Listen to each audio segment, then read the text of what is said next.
با گذشت 4 ماه رئیس اجنسی نظارت در سوحه معارف سبب قطع اجازتنامه یک مکتب وابسته از شبکه اوقوخان را در تاجیکستان شهر داد. مکتب معلومات کسبی و دوامدار بخشی از دانشگاه آسیای مرکزی بود و در آن زیاده از 5300 نفر آموزش می‌گرفتند.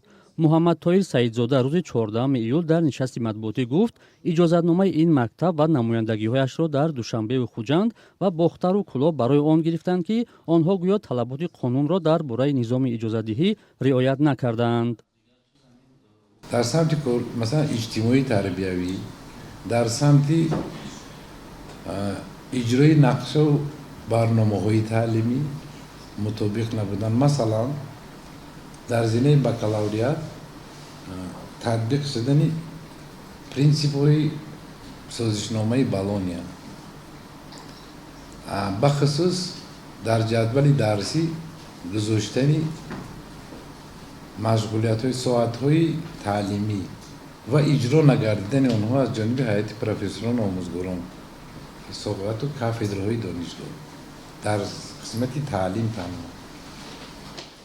این منصبدار تاجیک برای ماندن دوره آموزشی کوتاه‌مدت در مورد صاحبکاری و تشکیل آموزش زبان انگلیسی برای خوانندگان تا 16 ساله را از کمبودی‌های دیگر مکتب معلومات کسبی و دوامدار دانشگاه آسیای مرکزی نامبر کرد.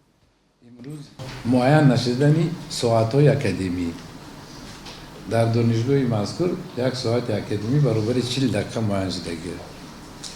در ماه این نشان دهنده 50 دقیقه.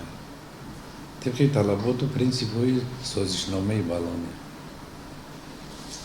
و معیارهای خیلی زیاد دیگری هستند که مناسب این مطابق نیست. مکتب معلومات کسبی و دوامدار در شهرهای دوشنبه، باختر، خوجند، کلاب و خوروغ با آموزش زبان‌های خارجی، حسابداری، فناوری‌های نو و برنامه‌سازی مشغول بود. قضیه مکتب معلومات کسبی و دوامدار در تاجیکستان از آن سبب مورد توجه قرار گرفت که آن از حمایت شبکه رشد اوقوخان بهره‌ور بود.